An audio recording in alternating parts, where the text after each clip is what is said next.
नमस्कार, आप देख रहे हैं न्यूज 18। मैं हूं आपके साथ मेनका चौधरी और अब खबरें उत्तराखंड से। और सबसे पहले उन लोगों के लिए खबर और अच्छी खबर जो कि सरकारी नौकरियों में आवेदन देना चाहते हैं और हाल फिलहाल जिनकी उम्र जो है उम्र सीमा पार कर रही थी। देहरादून से बेरोजगारों के लिए अच्छी खबर आई। कोविड की वजह से सरकारी नौकरी की भर्ती में 6 महीने तक की अब छूट दी गई है। सरकार ने उम्र सीमा में छूट को लेकर शासनादेश जारी कर दिया। 1 जनवरी 2020 के आधार पर उम्र सीमा पार कर चुके कैंडिडेट्स को 6 महीने तक की छूट मिलेगी। ये छूट लोक सेवा आयोग और अधीनस्थ सेवा आयोग में निकली भर्ती में दी जाएगी।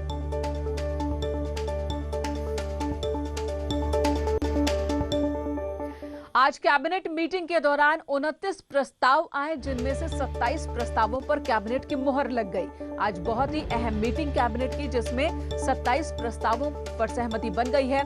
प्रदेश में कोरोना काल से बंद पड़े डिग्री कॉलेज, यूनिवर्सिटीज को 15 दिसंबर से खोल दिया जाएगा। साथ ही कोरोना वैक्सीन को लेकर भी कैबिनेट की बैठक में कई अहम फैसले लिए गए और चर्चा भी हुई कई फैसलों पर। पहले चरण में प्रदेश के 20% लोगों को वैक्सीन दी जाएगी, जिसके लिए टास्क फोर्स गठित कर ली गई है। साथ ही चीनी कंपनियों की प्रदेश में एंट्री भी बैन कर दी गई। केंद्र सरकार के फैसले को कैबिनेट में मुहर लगा दी गई है।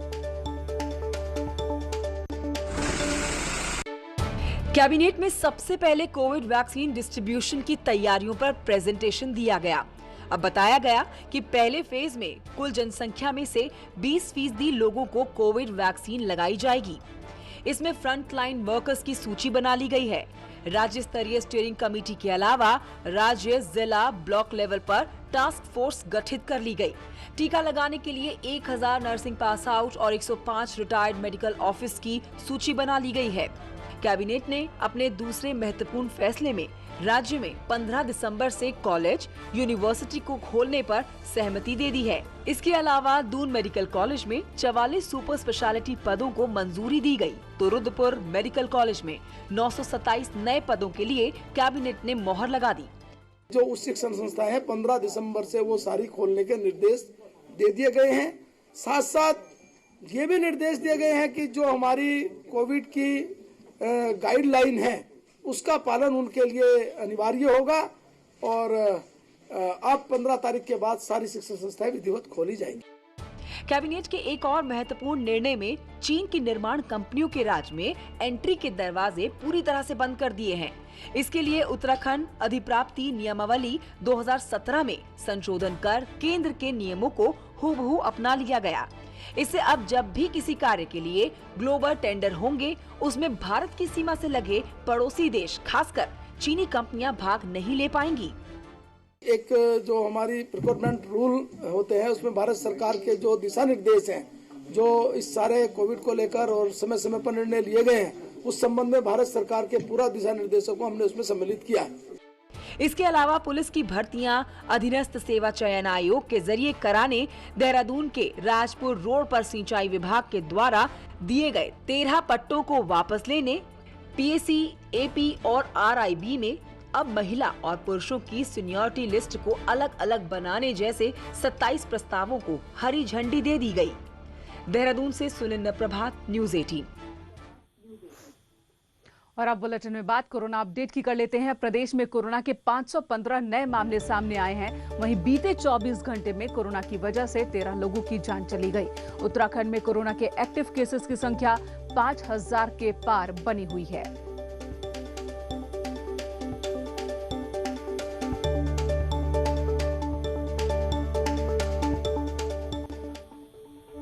और अगले साल होने वाले कुंभ को लेकर हाईकोर्ट ने सरकार से डिटेल्ड शपथ पत्र दाखिल करने को कहा है। चीफ जस्टिस बेंच ने सरकार से पूछा कि कुंभ मेले में आने वाले लोगों के लिए ऑनलाइन रजिस्ट्रेशन के लिए क्या व्यवस्था हो सकती है। हालांकि पिछली तारीख को पूछे गए सवाल पर सरकार ने अपना जवाब कोर्ट में दाखिल किया, जिसमें कुंभ के दौरान अतिरिक्त अस्पताल बनाए जाएंगे, तो 7000 पुलिस जवानों को ड्यूटी पर लगाने के साथ ही स्नान के बाद रुकने पर सख्ती की बात कही गई है। इसी के साथ कुंभ के लिए पुल निर्माण समेत कई दूसरी व्यवस्थाओं की भी जानकारी कोर्ट को दी गई। आज ऑनरेबल कोर्ट ने कुंभ मेले को लेकर ऑनलाइन रजिस्ट्रेशन के संबंध में क्या हो सकता है, इसके बारे में राज्य सरकार से शपथ पत्र मांगा है और साथ ही ये पूछा है कि नैनीताल में और मसूरी में जो टूरिस्ट आ रहे हैं उनके सेफ्टी मेजर्स के बारे में और उनकी टेस्टिंग के बारे में राज्य सरकार क्या विचार कर रही है। इसके बारे में 23 दिसंबर तक उनको शपथ पत्र दाखिल करना है। और कुंभ को अब कुछ ही समय बचे हैं और ऐसे में प्रशासन के लिए अधूरे पड़े कामों को निपटाना एक बड़ी चुनौती बन गई है। कुंभ मेला अधिकारी दीपक रावत ने ऋषिकेश स्वर्ग आश्रम क्षेत्र का दौरा किया और यहां होने वाले निर्माण कार्यों को लेकर संबंधित विभागों को आदेश दिए, जिसके अंतर्गत साफ सफाई व्यवस्था, अप्रोच रोड निर्माण और घाटों का पुनर्निर्माण के काम में तेजी लाने के आदेश शामिल हैं। इसके अलावा जिन जिन इलाकों में कुंभ के दौरान हमारी कैंपिंग होती है, शासकीय कैंपिंग भी होती है, भीड़ भाड़ होती है, बस अड्डे बनते हैं, पार्किंग्स बनते हैं, वहाँ पे कौन सी फैसिलिटीज़ देनी है उनकी प्लानिंग की दृष्टि से भी मैं देख रहा हूँ। कितनी टॉयलेट्स चाहिए होंगी, कहाँ पे कितनी बिजली दी जानी है। इसके अलावा मुख्यतः क्योंकि आप जानते हैं कि जब भीड़ भाड़ ज़्यादा होती है तो सभी घाटों पर कहीं ना कहीं थोड़ा लोड पड़ता है, तो सुरक्षा की दृष्टि से भी वहाँ की जो अप्रोच है प्लस वहाँ पर जो टाइल्स चेन रिपेयर है वो सब। और टिहरी में बढ़ते कोरोना के मामलों को देखते हुए हाईकोर्ट द्वारा गठित कोविड मॉनिटरिंग कमेटी द्वारा बुधवार को नई टिहरी जिला मुख्यालय में बाजार पूरी तरह से बंद करने के निर्देश दिए थे, जिसका असर बाजारों पर देखने को मिला। बुधवार को सभी दुकानें बंद रहीं और बाजार में सैनिटाइजेशन कराया गया।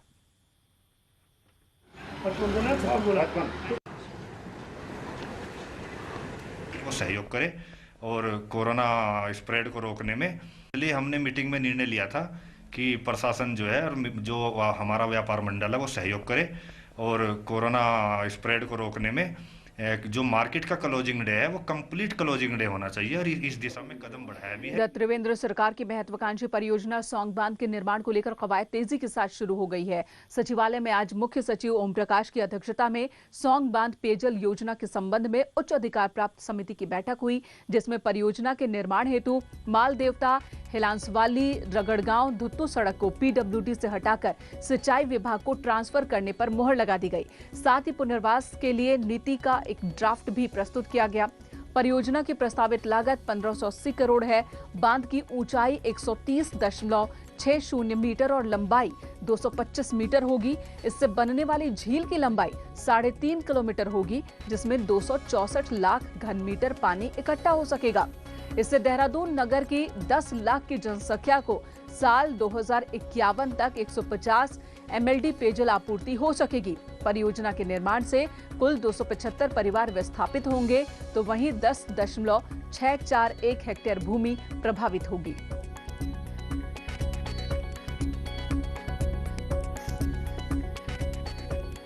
इधर बीजेपी के राष्ट्रीय अध्यक्ष जेपी नड्डा के उत्तराखंड दौरे के दौरान पार्टी ने 2022 में 60 सीटें जीत लाने का दावा तो कर दिया, लेकिन ये सीटें आएंगी कैसे, इस पर अब केंद्रीय नेतृत्व की पैनी निगाह है। देखिए ये रिपोर्ट।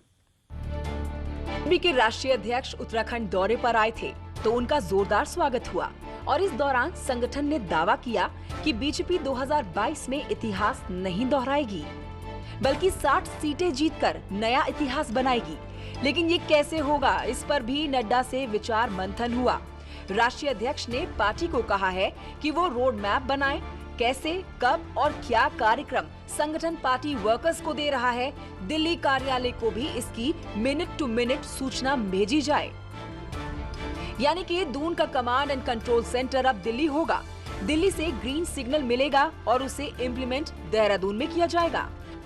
निश्चित रूप से माननीय राष्ट्रीय अध्यक्ष जी ने कहा है कि अब जो भी आप कार्यक्रम बनाएंगे और जो भी आप काम करेंगे उसको सेंटर के साथ कोऑर्डिनेशन करके उनको सूचना देते, आप समय समय पर सूचना देते रहेंगे। तो इससे स्पष्ट है कि केंद्र भी बहुत बारीकी से हर चीज को ऑब्जर्व करेगा, दिशा निर्देश देगा और उनके दिशा निर्देशों पर ही हम अपनी पार्टी को आगे बढ़ाएंगे।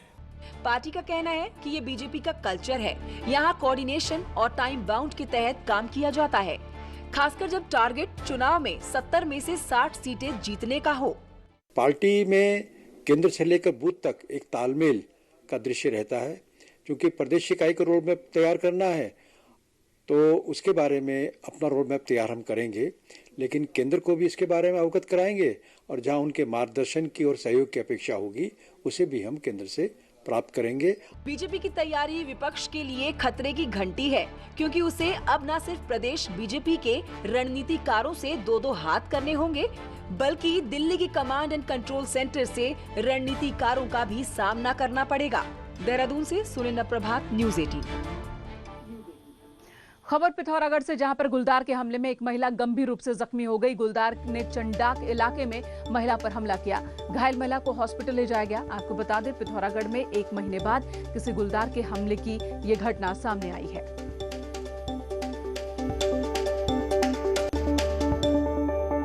उधर देहरादून में आईएमए में आज जेंटलमैन कैडेट्स के लिए अवार्ड सेरेमनी का आयोजन किया गया, जिसमें जेंटलमैन कैडेट्स को उनकी कमांड में बेहतरीन काम के लिए अवार्ड्स दिए गए। Lieutenant general Harinder Singh, commandant Indian military academy, ने विनर्स को अवार्ड और मेडल दिए। साथ ही अवार्ड पाने वाले कैडेट्स को देश सेवा और कमांड में बेहतरीन काम के लिए प्रेरित किया।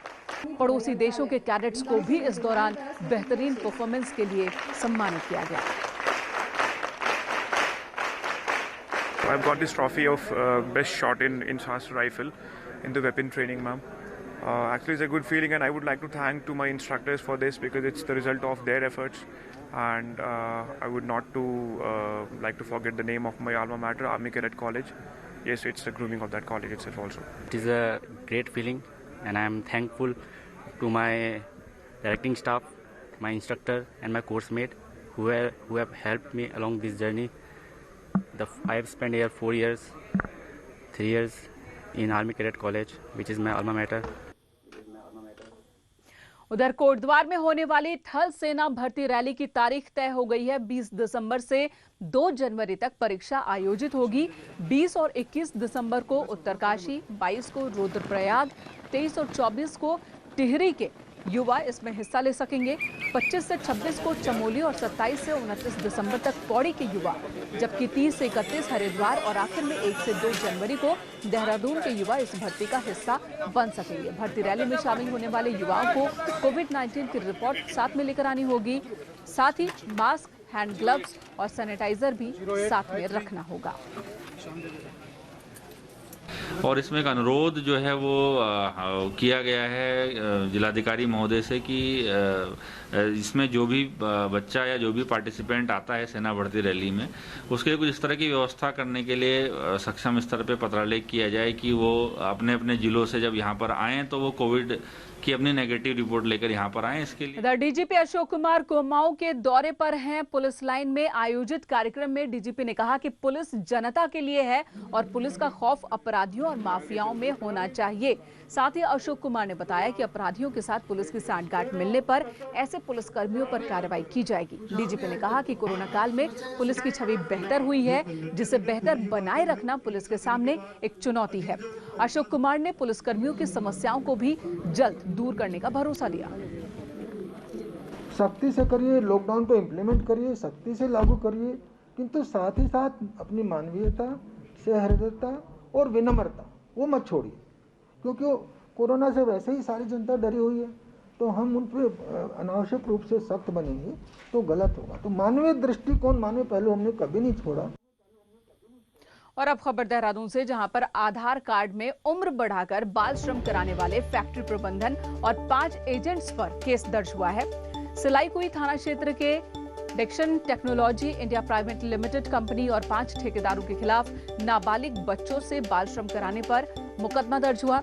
एसएसपी अरुण मोहन जोशी ने बताया कि मामला बेहद गंभीर है और मामले में मुकदमा दर्ज कर जांच चल रही है। जो भी दोषी होगा कार्रवाई जरूर होगी। ये बाल श्रम से रिलेटेड शिकायत थी और इसमें जो है अभी एफआईआर रजिस्टर की गई है कंसर्न धाराओं में। इसमें थाना स्तर पर इन्वेस्टिगेशन चल रही है। जो आईओ है उनको बता दिया गया है। इसमें जो भी फैक्ट्स आते हैं सबसे कार्रवाई करेंगे। उत्तराखंड सरकार पर्यटन को और बढ़ावा देने के लिए कई कदम उठा रही है। प्रदेश में ट्रैकर्स की बढ़ती तादाद को देखते हुए कई नए ट्रैकिंग रूट्स तैयार किए जा रहे हैं। उत्तरकाशी के गंगोत्री नेशनल पार्क समेत नीलांग घाटी में 4 नए ट्रैक रूटों की खोज की गई है, जिसकी लोकेशन समेत पूरी जानकारी उत्तरकाशी जिला प्रशासन द्वारा शासन को भेजी गई, जिस पर सहमति मिल गई है। ये चारों ट्रैक रूट जनकताल समेत गंगोत्री गौमुख से लगते हैं। ऐसे में अब जल्द ही इन पर ट्रैकिंग से जुड़ी गतिविधियां शुरू हो सकती हैं।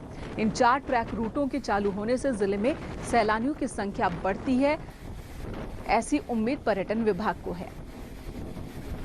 4 नए track route Gangotri national park के एरिया में खोलने का उन्होंने सहमति दी है। प्रस्ताव जिला प्रशासन द्वारा भेजा गया था और ये सभी ट्रैक रूट जनकताल और उसके आसपास के एरिया के हैं, जहां पर ट्रैक रूट ओपन होने से निसंदेह पर्यटन में वृद्धि होगी और वहां के जो लोग रोजगार प्राप्त करने के इच्छुक हैं उनमें भी पुनः उन गाँव में बसने की एक अच्छी पहल होगी। और अब बात मौसम की। उत्तरकाशी चमोली के ऊपरी इलाकों में बारिश और बर्फबारी की संभावना है। 3500 मीटर से अधिक ऊंचाई वाले इलाकों में बर्फबारी हो सकती है। मौसम विज्ञान केंद्र की ओर से यह अनुमान सामने लाया गया है। पूर्वानुमान लगाया गया है कि 3500 मीटर से ऊंचे जो इलाके हैं उन इलाकों में बर्फबारी होगी और साथ ही कई जगहों पर बारिश की भी संभावना है।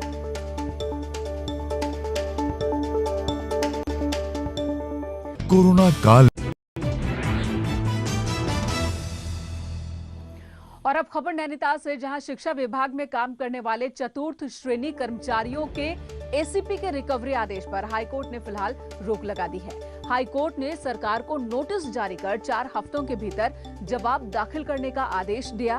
आपको बता दें कि भरत नंदन, हरीश पंत समेत दूसरे याचिकाकर्ताओं ने एक याचिका दाखिल की थी और कहा था कि वे शिक्षा विभाग में चतुर्थ श्रेणी कर्मचारी हैं और विभाग द्वारा शासनादेश के आधार पर 2011 में एसीपी का भुगतान किया गया था, जिसे अब विभाग वापस मांग रहा है। उधर नैनीताल में एक नाबालिग लड़की से रेप के मामले में आरोपी को फांसी देने की मांग की जा रही है। फांसी देने की मांग को लेकर सामाजिक संगठनों ने बेतालघाट बाजार में प्रदर्शन किया और फांसी दिए जाने की मांग की। आपको बता दें 2 दिसंबर की रात बेतालघाट में नाबालिग लड़की से बलात्कार हुआ था, जिसके बाद पुलिस ने इस मामले में शामिल 3 आरोपियों को गिरफ्तार किया था और पॉक्सो एक्ट के तहत उनके खिलाफ मामले दर्ज किए गए थे।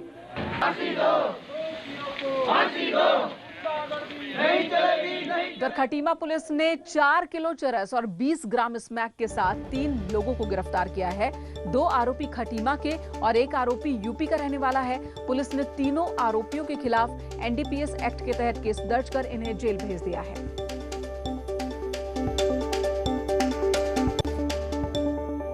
इन्हीं खबरों के साथ यहां रुकेंगे एक ब्रेक के लिए। ब्रेक के उस पार देखिए महाबहस।